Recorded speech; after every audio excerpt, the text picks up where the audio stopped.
തിരുവനന്തപുരത്ത് 4 വയസ്സായ കുട്ടിക്ക് കാലാവധി കഴിഞ്ഞ മരുന്ന് കൊടുത്തതായി പരാതി.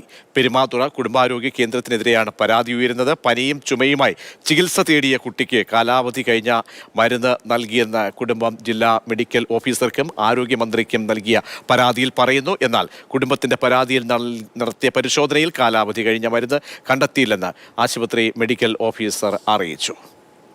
ഗോകുൽനാഥ് വിവരങ്ങൾ നൽകാൻ ചേരുന്നുണ്ട്. ഗോകുൽ, ഈ പ്രാഥമികാരോഗ്യ കേന്ദ്രത്തിനെതിരെ എന്താണ് കുടുംബം പരാതിപ്പെടുന്നത്? കുഞ്ഞിന് എന്തെങ്കിലും അസ്വസ്ഥത ഉണ്ടായി പറയപ്പെടുന്നുണ്ടോ? പ്രജീഷ്, ഇക്കഴിഞ്ഞ ദിവസമാണ് കുട്ടിക്ക് ചുമയും പനിയും ഒക്കെയായി പ്രാഥമിക ആരോഗ്യത്തിലേക്ക് കൊണ്ടുപോകുന്നത്. ആ സമയത്താണ് ഇത്തരത്തിൽ എൽമോക്സ് 250 എന്ന ഒരു മരുന്നാണ് നൽകിയിട്ടുണ്ടായിരുന്നത്. വീട്ടിൽ വന്ന് ഈ മരുന്ന് കുട്ടിക്ക് കൊടുക്കുകയും ചെയ്തു. അതിനുശേഷമാണ് ഈ കുടുംബം ഈ ബോട്ടിലുള്ള എക്സ്പയറി ഡേറ്റ് നോക്കുകയും കാലാവധി കഴിഞ്ഞ മരുന്നാണെന്ന് തിരിച്ചറിയുകയും ചെയ്തു. തുടർന്ന് പ്രാഥമിക ആരോഗ്യ കേന്ദ്രത്തിലെത്തി പരിശോധന നടത്തുകയും ചെയ്തു. ഉദ്യോഗസ്ഥർക്ക് വേണ്ട അനുബന്ധ ഉദ്യോഗസ്ഥർക്കൊക്കെ തന്നെ പരാതിയും നൽകി.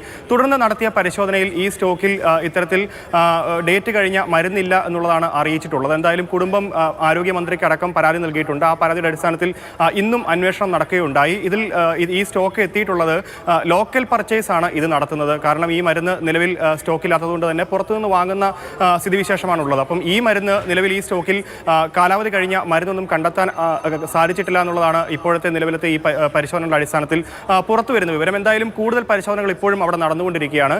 കുട്ടിക്ക് കൊടുത്ത മരുന്ന് എന്തായാലും എക്സ്പയറി ഡേറ്റ് കഴിഞ്ഞതാണ്, കാലാവധി കഴിഞ്ഞതാണെന്നുള്ളതാണ് അറിയാൻ സാധിക്കുന്നത്. പ്രജീഷ്, ശരി, ഗോകുൽനാഥാണ് വാർത്തയുടെ വിവരങ്ങൾ നൽകിയത്.